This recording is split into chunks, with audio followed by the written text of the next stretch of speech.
इसमें मुझे इस किताब में जो कई आर्टिकल्स का कलेक्शन है, एक चीज बड़ी मजेदार लगी कि this book like your previous books as well, it talks to you और अलग अलग फॉर्मेट अडॉप्ट करती है। कहीं कहीं पे ओपन लेटर है, गजक का एक ओपन लेटर है, चिरायता का एक ओपन लेटर है। और जो दूसरी खासियत है इसकी, and I want you to talk about both the things, कि ये जो चीजें परंपरागत रूप से खासतौर पे मिठाई के इर्द गिर्द थी, क्योंकि आप जिस तरह से घी की हिमायत करती हैं कि सेहत के लिए अच्छा है, उसी तरह से मीठे के बारे में भी, खासतौर पे जैगरी गुड़ जिसको हम कहते हैं, सीजन भी वही चल रहा है और हमारे त्योहारों से जुड़ा हुआ है, उसकी हिमायत करती हैं कि गाजर हलवा को लेके गिल्ट मत पालिए, बेसन के लड्डू को लेके, इन सब चीजों को लेके। तो please can you talk about these things, मीठा स्पेशली। वेल देखिए, मीठा हमारे यहाँ पर हमेशा कहते हैं, अगर आप किसी को कोई अच्छी खबर सुनाओ या उनके लिए कुछ अच्छा विश करो, तो हर कोई पहले कहता था आपके मुंह में घी शक्कर। जी तो मैं हमेशा कहती थी कि घी शक्कर आप आपके वेल विशर के मुंह में क्यों डालना चाहोगे, यू नो, अगर वो एक्चुअली में इतना पॉइजनस है जितना कि आप समझते हो, तो बस यही होगा कि हर एक वेल विशर के मुंह में घी और शक्कर डाल के आप उनकी अर्ली डेथ कर दोगे। तो जब कहावतों में, जब मुहावरों में, जब गानों में, जब रिचुअल्स में फूड का यू नो मेंशन होता है, तो जी it is invariably a super food. So इश्क को भी गुड़ के तरह माना जाता है कि यू नो, तो किसी का अगर हमें बताना, अगर किसी को ये कहना हो कि उसकी नेचर बहुत अच्छी है, तो हम उसे you know as sweet as sugar कहते हैं, कि शक्कर की तरह। अगर ये कहना हो कि लड़की बहुत टेढ़ी है, तो हम बोलते हैं जलेबी की तरह सीधी है। सो यू नो, ये जो हमारे बहुत रेफरेंस आते हैं, वो ताल का गाना है ना, गुड़ से मीठा इश्क, इश्क इमली से खट्टा इश्क, सारे फूड के रेफरेंस आ रहे हैं। बिल्कुल, क्योंकि जब फूड के रेफरेंस से आप कोई भी बात कह दो, तो हर किसी के पल्ले पड़ जाती है। ओ यस। नहीं तो फिर यू नो बात पूरी तरीके से समझ में नहीं आती। जैसे कि चावल के बारे में भी एक मुहावरा है कि चावल कितना कुक हुआ है या कितना हुआ है, वो देखने के लिए आपको पूरा हर एक दाना नहीं देखना पड़ता, बस एक ही देख लो। या तो मुहावरों में स्पेशली जब खाने के साथ में उनका संबंध होता है, बहुत सारा विजडम छुपा हुआ रहता है। वैसे ही हर एक सीजन में जो हमारे यहाँ पर लड्डू बनते हैं, बर्फी बनती है, हलवा बनता है, उनमें भी बहुत सारे न्यूट्रिएंट्स और बहुत सारा विजडम छुपा हुआ है। बस यही है कि वो इन अ वे हमें हमारे घरों में फ्री में मिल जाता है, फिर उसकी टेस्ट भी इतनी अच्छी होती है कि हमको लगता है कि इसमें क्या न्यूट्रिशियस बेनिफिट होगा। क्योंकि अभी हमारे माइंड में क्या हो गया है कि कुछ भी जो न्यूट्रिशियस हो वो दवाई के तरह कड़वा लगना चाहिए, उसमें कोई टेस्ट नहीं आनी चाहिए। तो अगर आपको गोंद के लड्डू के थ्रू बोन्स और जॉइंट्स का स्वास्थ्य मिलता है, अगर आपको मेथी के लड्डू के थ्रू इजी लैक्टेशन मिल जाता है एज अ यंग मदर, अगर आपको आइव के लड्डू के थ्रू अच्छी स्किन और हेयर मिल जाता है, तो फिर हमको लगता है ना ये महंगा है, ना ये कड़वा है, और मेरे घर पर भी ये बन रहा है, तो फिर इसमें कौन सी बड़ी बात हो गई। तो इन सारे हमारे स्पेशली जो मिठाइयाँ है, वो भी हर एक रीजन की अपनी अपनी स्पेशल मिठाई है, हर एक फैमिली का अपना अपना एक सीक्रेट तरीका है इनको बनाने का। These are almost methods of ensuring के सारे जो न्यूट्रिएंट्स हैं, और मैं आपको ये बता दूं कि आज तक न्यूट्रिशन साइंस ने सारे न्यूट्रिएंट्स की डिस्कवरी नहीं की है। बहुत सारे न्यूट्रिएंट्स ऐसे हैं जो हम खाते हैं, जो अभी तक साइंस पूरी तरीके से जान नहीं पाया है, वो प्रक्रिया अभी भी चालू है। लेकिन ये मिठाइयों के थ्रू हम तक वो सारे न्यूट्रिएंट्स, वो सारे फाइटोस्टेरॉल्स, वो सारे आइसोफ्लेवोन्स पहुंच जाते हैं, जो कि मिलने के लिए हमें अदरवाइज दवाइयों का ही सहारा लेना पड़ेगा। तो सीजन के टाइम पे इन्हें चाव से खाइए, आंखें बंद करके इनका मजा उठाइए, और खुद भी खाइए और सबको खिलाइए। आई थिंक मिठाइयाँ उतनी जरूरी होती है। मुझे बहुत दुख होता है जब दिवाली में लोग चॉकलेट और ब्राउनी भेजते हैं और बर्फी और लड्डू भेजना बंद कर दिया। तो आई थिंक ये साल फिर भी मैंने काफी देखा लोग एक दूसरे को लड्डू और बर्फियां भेज रहे हैं, तो that is a wonderful thing.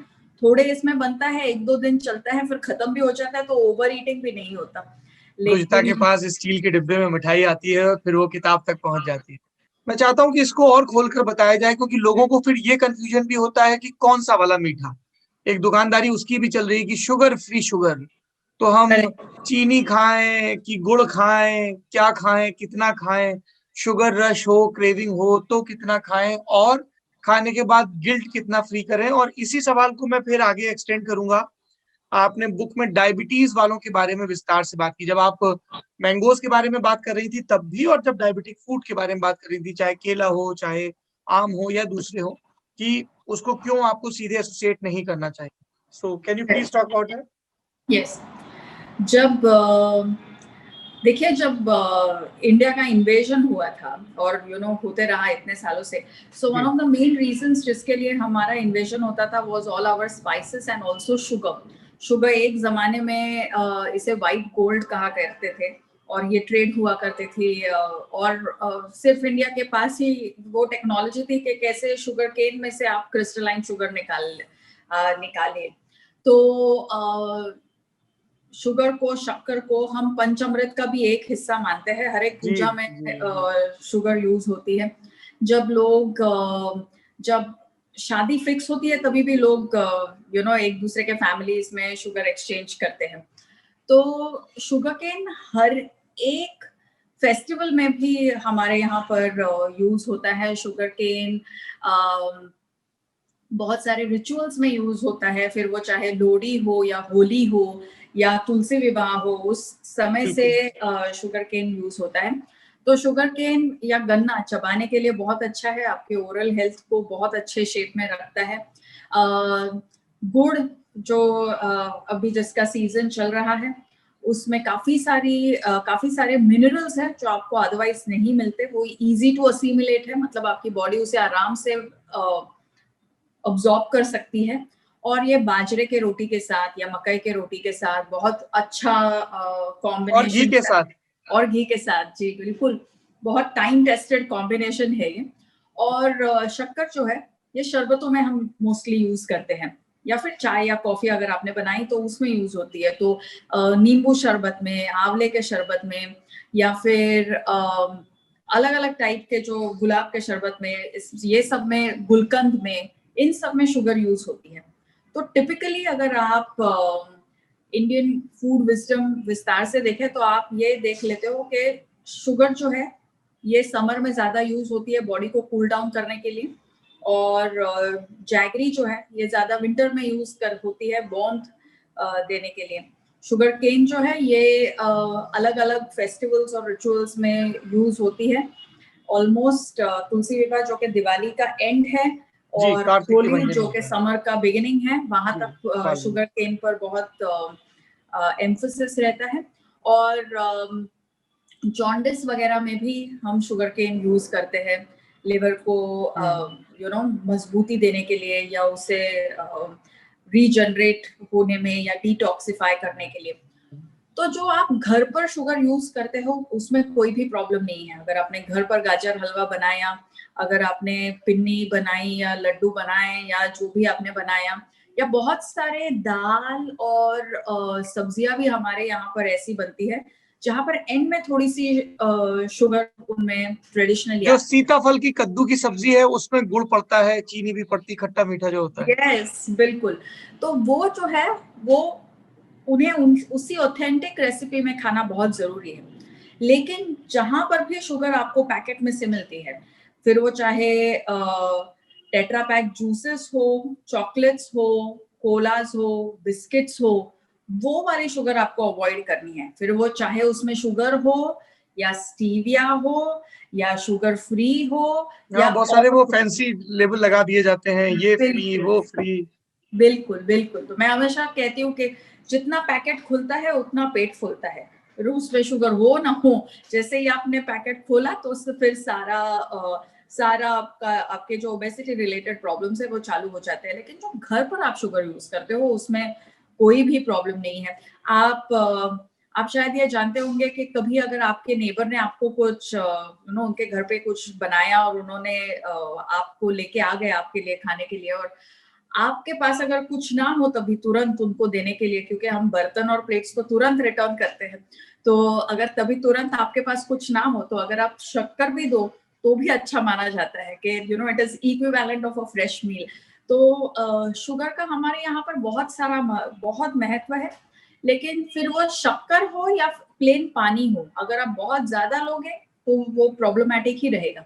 लेकिन जहां तक आप ट्रेडिशनल रेसिपीज में है, वहां पर उसका कोई भी प्रॉब्लम नहीं है। तो बिंदास आपको विंटर्स में लड्डू खाने चाहिए। मैं अलसी के लड्डू खूब खा रहा हूँ, फ्लैक्सीड वाले। क्या बात है क्या बात है, I very love good. Those laddoos. मैंने एक्चुअली बचपन में देखा था, आप बार बार पारंपरिक ज्ञान की बात करती हैं, तो मैं छोटा था तो मेरे ताऊ जी के पास में रह के पढ़ाई करता था, तो वो बनवाते थे वो लड्डू, और फिर बीच में वो कुछ डिकेट्स तक गायब रहे, और मुझे पिछले कुछ बरस में ध्यान है कि अरे वो सर्दियों में लड्डू बनते थे, तो मैं अपने दोस्तों को कह के, उनकी नानियां दादियां मेरे लिए वो लड्डू बना के भेजती हैं, एंड अब मैं और गिल्ट फ्री होके खाऊंगा। जैसे इंडिया में हम पब्लिक प्रॉपर्टी की तरफ ज्यादा ध्यान नहीं देते, फिर वो यू नो चाहे हमारे गार्डन्स हो या बसेस हो या ट्रेन हो, we don't look after them like the way we should. लेकिन पब्लिक प्रॉपर्टी अच्छी रहना बहुत इंपॉर्टेंट है सबके लिए। वैसे ही मुझे लगता है ये जो फूड विजडम है, ये भी हम सबकी कलेक्टिव इंटेलेक्चुअल प्रॉपर्टी है, और इसको हमें अच्छा मेंटेन करना चाहिए ताकि हमारे बाद के भी जनरेशन इसका लाभ उठा पाए।